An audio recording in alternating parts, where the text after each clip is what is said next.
Son las 8 de la mañana con 8 minutos, las 8 con 8 minutos, estamos de regreso en esta edición de Ahora es Cuando, en este martes 24 de febrero del 2026. Vamos a conversar esta mañana con Jorge Heine, ex embajador de Chile en China. Jorge, ex embajador, gracias por estar con nosotros, bienvenido, buenos días.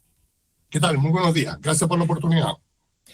Jorge, obviamente es bastante evidente de lo que vamos a hablar, ¿no? Pero déjeme partir preguntando para tratar de darle un marco, si quiere, un poco más completo, ¿no? Digamos, a la relación que tiene nuestro país con China. ¿Cómo definiría hoy día usted el estado real de las relaciones entre nuestro país y el gigante asiático? Yo diría que están en un muy buen pie. O sea, démonos cuenta de lo siguiente. Chile, para todos los efectos, es el país más integrado de América Latina con China. Un 40% de nuestras exportaciones van a China. Tenemos importantes inversiones chinas en este país. Tenemos una relación diplomática ya de 55 años. Chile fue el primer país en Sudamérica en establecer relaciones diplomáticas con China. Y déjame darte un dato muy interesante que no se maneja mucho. American University de Estados Unidos hizo un estudio acerca de cuáles eran los países de América Latina más visitados por las altas autoridades chinas a lo largo de una década, 2010-2019. Altas autoridades son presidente, vicepresidente, primer ministro y canciller. El primero que en la lista, lo cual no es sorprendente, fue Brasil. Pero el segundo fue Chile. A mí me correspondió verlo de primera mano. Yo en los 3 años y medio que tuve embajador en Beijing, tuve a la presidenta Bachelet visitando dos veces, y tuve al presidente Xi Jinping de visita en Chile y al primer ministro Li Keqiang. Yo creo que eso habla por sí mismo. Definitivamente, es una muy buena manera, embajador, o ex embajador, de describirlo. Por lo tanto, solamente para completar bien, digamos, este punto, China sigue siendo, por lo tanto, un socio estratégico integral para nuestro país. No ha cambiado esa naturaleza de relación, ¿no? No, por supuesto que no. Chile tiene muy buenas relaciones con Estados Unidos y tiene también muy buenas relaciones con China. Ahora, el grado de comercio que tenemos con China es impresionante. 40% de nuestras exportaciones van a China. A mí me tocó, estando en China en el año 2016, algo muy interesante. El año 2016, China pasó a ser el primer mercado para el vino chileno, primer mercado de exportación para el vino chileno, superando a Estados Unidos y superando al Reino Unido, que eran los principales mercados tradicionales. Y por otra parte, ese año, en China, Chile pasó a ser el mayor exportador de fruta a China, no de América Latina, de cualquier país del mundo. Démonos cuenta lo que eso implica. Ya, y si nosotros tuviéramos que definir si hay alguna dependencia excesiva de Chile respecto del mercado chino, porque hay también quienes dicen, probablemente desde la perspectiva política, ¿no?, que tenemos hoy día una dependencia excesiva. ¿Qué diría usted respecto de ese punto? Bueno, yo diría lo siguiente. ¿A dónde van a vender los productores de cereza los 3.000 millones de dólares en cerezas que venden? ¿Se los van a vender a Paraguay? ¿Se los van a vender a Bolivia? Yo creo que el punto está mal planteado. Yo creo que nosotros hemos encontrado nichos en el mercado chino, como el caso de la cereza, yo creo que es un caso emblemático, y los hemos sabido aprovechar muy bien, en un trabajo mancomunado entre el gobierno y la empresa privada. El desafío, creo yo, no es disminuir nuestras exportaciones a China, sino que el desafío es encontrar nichos en otros países, como la India. Yo también fui embajador en la India y creo que la India es un mercado enorme que no hemos sabido aprovechar. Pero eso implica explorar alternativas en otros mercados, no disminuir nuestro comercio y nuestra interacción con China.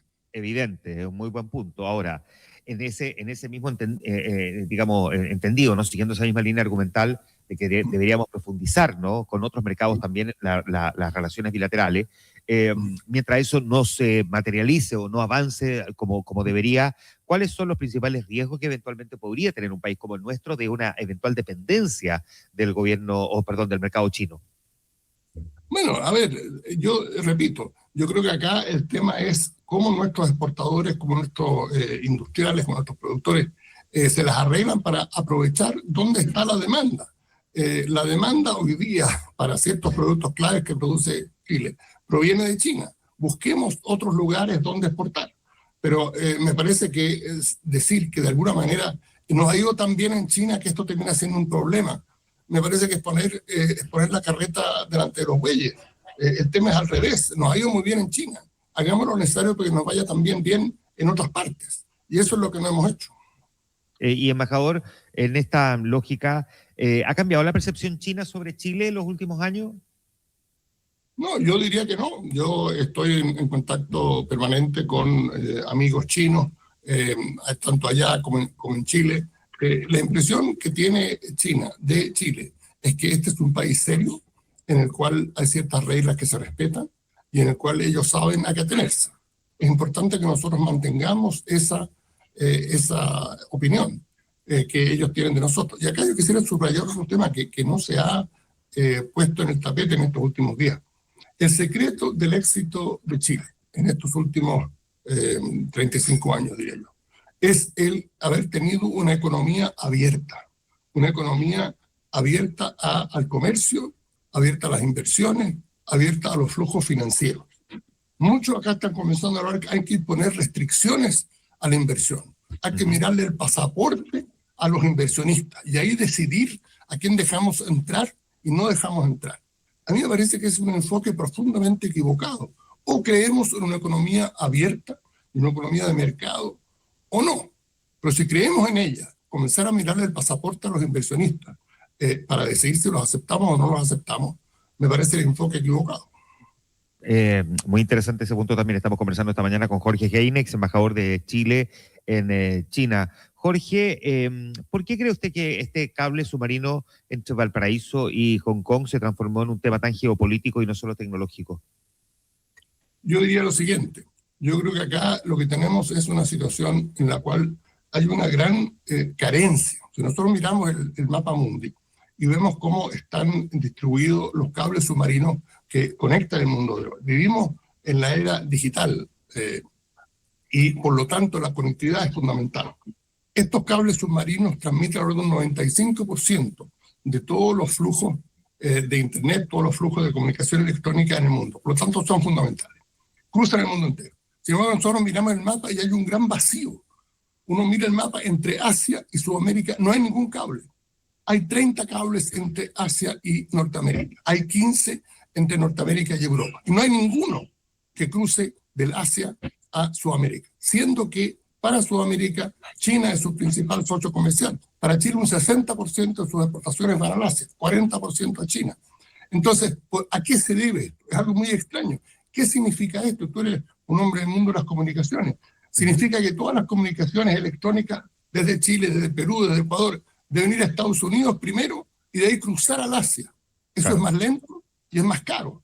¿Por qué tenemos que tener una situación de ese tipo? La verdad es que eso es insostenible. Y por eso mismo fui que yo, junto con el subsecretario Huichalaf, el año 2016, enero del 2016, en China, le presentamos al gobierno chino la posibilidad de instalar un cable submarino desde Valparaíso a Shanghái. Ese proyecto se creó un memorando de entendimiento, se hicieron varios estudios de perfectibilidad, cambió el gobierno del presidente Piñera originalmente endosó este proyecto, lo mencionó en su discurso el del 21 de mayo del año 2018. Sin embargo, pues, debido a presiones de Estados Unidos, el presidente Piñera lo terminó cancelando. Y hoy día, 10 años después, seguimos sin cable que conecte a Sudamérica con Asia, una situación muy extraña. Asia es la región de mayor crecimiento, de mayor dinamismo en el mundo. Hay gente que habla que este va a ser el siglo del Asia. Y nosotros en Sudamérica no tenemos una conexión directa. Se habla de una conexión a Australia. Australia es un país del tamaño de Chile. No hay demanda por comunicación electrónica con Australia desde Chile. Entonces, eso no cumple el propósito que se requiere. Entonces, es importante ponernos claros respecto de eso. Nos ufanamos de ser un país digital. Estamos limitando nuestra conectividad digital con el resto del mundo. ¿No te parece curioso eso? Y si tuviésemos entonces que seguir esa misma línea argumental que usted entrega, Jorge, ¿cree usted que entonces lo que ocurrió aquí es que Chile a lo mejor subestimó la sensibilidad estratégica de Estados Unidos frente a este proyecto? Bueno, yo creo lo siguiente. Yo creo que este es un proyecto importante. Obviamente no es lo ideal llegar a las postrimerías de un gobierno con un proyecto de este tipo en el estado en que está. Obviamente el proyecto en este momento es muy difícil que llegue a buen puerto. Yo creo que este proyecto eventualmente se va a hacer, si no hoy, en 5 años, en más tiempo, porque es algo que Chile requiere, que Sudamérica requiere. Ahora, de que el gobierno entrante vaya a tomar las medidas del caso, es muy probable que no lo haga, debido a las tremendas presiones que se están ejerciendo. Pero eso no va a reflejar bien en la política pública del nuevo gobierno. Sí, y porque claro, porque además se produce, digamos, ese cambio, ¿no? Ahora, ¿usted considera, también se lo pregunto en su calidad de un hombre conocedor de la diplomacia, razonable que Washington vea el cable como un riesgo de seguridad? Yo personalmente creo que no. Yo creo que esto es un pretexto. Todos los cables tienen el peligro de que el gobierno o que otras entidades accedan a los datos. El gobierno de Estados Unidos le pide regularmente a Google y a otras empresas tecnológicas que le entreguen datos que estas empresas manejan a través de sus cables. Eso lo hacen siempre. Lo están haciendo ahora para ubicar a posibles inmigrantes que quieren deportar en Estados Unidos, en fin. Entonces, hay algo acá muy curioso, de decir que de alguna manera son solo los cables chinos los que estarían sujetos a vulnerabilidades de ese tipo. Todos los cables están sujetos a esas vulnerabilidades. Y el punto acá a subrayar es lo que necesita Chile precisamente es diversificar su conectividad en esta materia. ¿Por qué depender solamente de un cable de Google y particularmente a un país con el cual nuestras relaciones son mínimas como es Australia? ¿Por qué no tener un espectro mucho más diversificado de conectividad digital? Eso es lo que el país requiere. ¿Qué margen tenía, cree usted, Chile para mantener una postura neutral en este impasse? Bueno, yo creo que acá el margen que hay está definido por las decisiones que tome el gobierno. Nosotros con mis colegas Carlos Fortín y Carlos Minami hemos planteado ya en varios libros y numerosas publicaciones algo que llamamos el no alineamiento activo. ¿En qué consiste esto? Esto es una política en la cual el país pone en el centro de su atención el interés nacional y no se deja mangonear, no se deja empujar por los intereses de otros, ya sea Washington, Beijing, Moscú o Bruselas. Si nosotros hacemos eso, ¿qué es lo que en la práctica Chile ha hecho en los últimos años? Y yo creo que vamos a estar mucho mejor. Déjame darte un ejemplo. El presidente Boric viajó a Beijing en octubre del año 2023. Fue recibido en el Gran Palacio del Pueblo, asistió al tercer foro internacional de la iniciativa Franja y la Ruta. Y a los 10 días fue a Estados Unidos, fue recibido por el presidente Biden en la Casa Blanca para tratar una cantidad de temas relativos a las relaciones entre Estados Unidos y América Latina. ¿Cuántos líderes de países en desarrollo pueden decir que son recibidos en un lapso de 10 días, tanto en el Gran Palacio del Pueblo en Beijing como en la Casa Blanca? No son muchos. Yo creo que es un ejemplo muy concreto de cómo Chile ha manejado este difícil desafío. Embajador, el caso de este cable, ¿tensiona, cree usted, estructuralmente la relación Chile-Estados Unidos o es de esos impases que se pueden olvidar rápido? Obviamente la tensiona, y es un hecho, como digo, inédito. Y inédito sobre todo porque no es sobre una política pública que se haya aplicado, sino que es por algo que estaría todavía en veremos, lo que lo hace particularmente complicado. Pero yo creo que acá, y acá es donde entra la diplomacia, es que los gobiernos deben poder saber manejar esa situación. Yo creo que la afinidad ideológica que existe entre el presidente electo Pence y el presidente Trump es un activo que él debe poder desplegar para lograr su objetivo. Él perfectamente le puede decir al presidente Trump: mire, nosotros queremos trabajar con usted, nosotros compartimos muchas cosas, visiones de mundo, etcétera, etcétera. Pero al mismo tiempo yo le rogaría que usted entienda que para Chile nuestra relación con China es fundamental. Y ahí tenemos que trazar una línea roja. Chile puede acercarse más a Washington, puede acercarse más a las políticas del presidente Trump. Lo que no puede hacer es dejarse manejar, instrumentalizar en términos de políticas anti-China, porque eso sí que nos pondría en una situación muy difícil. Hay algunos que dicen: sí, nosotros lo que podemos hacer, nos alineamos políticamente con con el presidente Trump en todo, incluso sus políticas anti-China, y seguimos comerciando perfectamente con China. Eso no funciona. El mundo no funciona así y las relaciones con China no funcionan así. Estamos conversando con Jorge Heinex, embajador de Chile en China.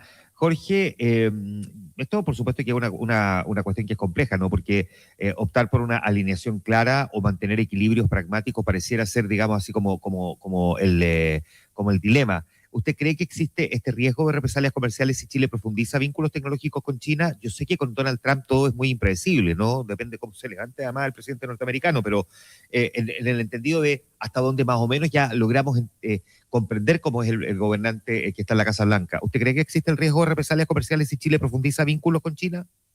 Bueno, yo creo lo siguiente. Yo creo que acá el punto es cómo el gobierno maneja su relación con China.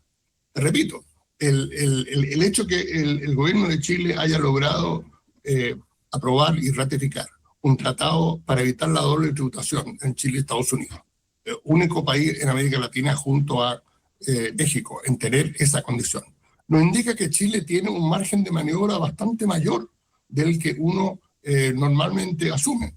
Todo depende de cómo se manejen las cosas. En ese sentido, el papel del canciller va a ser fundamental. Quien quiera que sea nombrado como embajador en Washington va a ser clave. El embajador en Beijing también va a jugar un papel muy importante, porque acá estamos hilando muy fino. La diplomacia, que es el arte de hacer amigos en el extranjero, como dijo Bismarck, requiere una fineza y no meramente posturas ideológicas, ni estar golpeando la mesa, ni estar profiriendo amenazas. Ese no es el camino para lograr los objetivos que Chile se fija. Y repito, el éxito de Chile, hoy día Chile, importante es lo presente, ¿eh? Hoy día Chile, de acuerdo al Índice de Desarrollo Humano de Naciones Unidas, es el país más desarrollado de América Latina, en términos de expectativa de vida, en términos de educación, en términos de ingresos. ¿Cómo se ha logrado eso? Eso se ha logrado gracias a un cierto modelo de desarrollo exportador, se ha logrado gracias a, y que nosotros creemos en el libre comercio. Chile es el país que más tratados de libre comercio ha firmado en el mundo, 30 tratados de libre comercio con 65 países, y nuestra apuesta por el Asia-Pacífico, nuestra apuesta por China, nuestra apuesta por India, nuestra apuesta por Japón. Un 60% de nuestras exportaciones van al Asia. A nosotros nos ha ido bien haciendo eso. Yo creo que no debemos cambiar ese enfoque. Yo creo que ese es el gran desafío que tiene el presidente electo Kast en su gobierno entrante. Y dígame una cosa, ¿existe un costo político? ¿Cree usted que, o se lo pregunto de otra manera más bien, qué costo político tendría frenar un proyecto como el cable por presiones de Estados Unidos? Bueno, a ver, es importante que represente lo siguiente. A diferencia del proyecto original que sometimos con el subsecretario Huichalaf del año 2016, este no es un proyecto gubernamental. Esta es una iniciativa empresarial. Acá hay una empresa, China Mobile, que está proponiendo instalar un cable de fibra óptica entre Valparaíso y Hong Kong. En ese sentido, tiene características distintas del proyecto anterior. Obviamente, el cancelar un proyecto de este tipo, tan importante para el desarrollo económico y digital de Chile, significaría un revés en términos de nuestra proyección hacia Pacífico y en términos de nuestras relaciones con China. Ya, porque eventualmente uno podría considerar que eventualmente tenga un costo político frenar un proyecto como este. ¿Cómo se protege la soberanía tecnológica en un escenario como este entonces? Bueno, acá es otro tema que tampoco lo he visto mucho en la discusión que se ha dado respecto de esto. Por una parte está el tema de la soberanía nacional. Chile no debe permitir que otros países se entrometan en lo que son las decisiones soberanas de un gobierno. Pero está también el tema de la soberanía digital, y que consiste en que un gobierno, un país, tenga control sobre su sistema de conexión digital sin interferencia de otros. Yo creo que esto se ha visto particularmente vulnerado en toda esta situación que se ha dado, esta situación tan ingrata. Y Chile, debido a su tremendo avance digital, para Chile es particularmente importante el defender este principio, el proyectarse al resto del mundo, el tener resiliencia y el diversificar su conectividad internacional, que es otro tema que tampoco se ha tratado mucho, porque debe haber un monopolio en esta materia. Entonces yo creo que esos son temas país muy significativos. Yo debo confesar que yo habría esperado una posición más robusta de las autoridades entrantes respecto a un tema tan sensible. Y que es un punto. ¿Crees que la política exterior chilena ha sido lo suficientemente clara en torno a todo este tema? Bueno, yo creo lo siguiente, yo creo que el gobierno de Chile actual ha tenido una posición muy clara. Lo que yo estoy diciendo es que las autoridades del gobierno entrante no han tenido una posición clara. Es más, han dicho que no van a decir nada al respecto, lo cual a mí me parece por lo menos complejo. Jorge, siguiendo entonces todo lo que estamos conversando, ¿estamos ante una nueva, diría usted, guerra fría tecnológica? Bueno, hay un fuerte elemento de ello. O sea, es importante remitirnos en este sentido al año 2018, en el primer periodo del presidente Trump, en que básicamente la guerra comercial entre Estados Unidos y China se desató con gran fuerza. Y esa guerra comercial ahora se le superpone esta dimensión tecnológica a la cual tú aludes. Vivimos en la era digital y por lo tanto el componente tecnológico que se da en esto es clave. Y acá es importante subrayar que existía la noción de que los chinos eran muy buenos para copiar, pero que no eran buenos para inventar. Claro. Si esto alguna vez fue cierto, hoy día ya no lo es. Hoy día China en materia tecnológica, en materia de inteligencia artificial, en materia de nanotecnología, en materia de robótica, está a la punta. Entonces, Chile también debe tener presente que es importante no desvincularse de estos enormes avances que están teniendo los en China. ¿Cuenta Chile con estándares robustos para evaluar riesgos en infraestructura digital? Que es básicamente el argumento que esgrimió el gobierno norteamericano. Sí, por supuesto. Yo diría que sí. Chile tiene una legislación muy avanzada, muy sofisticada en la materia. Tiene métodos de fiscalización para evitar que se produzcan las cosas que se han indicado. Pero yo creo que ese no es el problema. El problema es otro. El problema es querer mantener el monopolio sobre las comunicaciones digitales de Chile con el resto del mundo. Ese es el tema de fondo. Entonces no nos pasemos películas. Ya, es una buena manera de plantearlo. Jorge, por último, ¿cómo impacta el rol de China en puertos y telecomunicaciones regionales en la posición de Chile? Bueno, acá yo diría lo siguiente, ha sido tan interesante seguir, y lo he seguido yo muy de cerca, todo el debate sobre el puerto de Chancay, en Perú. ¿Cuánto tiempo llevamos nosotros discutiendo el proyecto del megapuerto del litoral central para transformar a San Antonio en el gran puerto de Rotterdam de Sudamérica? Ya creo que 15 años. Bueno, en un plazo de 5 años, Perú, asociándose con la empresa COSCO, empresa china, tiene un puerto, el puerto más avanzado tecnológicamente de la costa del Pacífico sur de Sudamérica. Acá este cable podría ser nuestro Chancay digital, la entrada digital de China a Sudamérica. Podría tenerla Chile, si es que nos pusiéramos las pilas. Buen punto. Muchísimas gracias, Jorge, por conversar esta mañana. Es muy clarificadora la conversación que hemos tenido respecto de nuestra relación con China. Jorge Heine, ex embajador de Chile en China. Un gusto, Jorge. Muchísimas gracias. Muchas gracias. Que tengan un buen día. Que esté muy bien. Muchas gracias.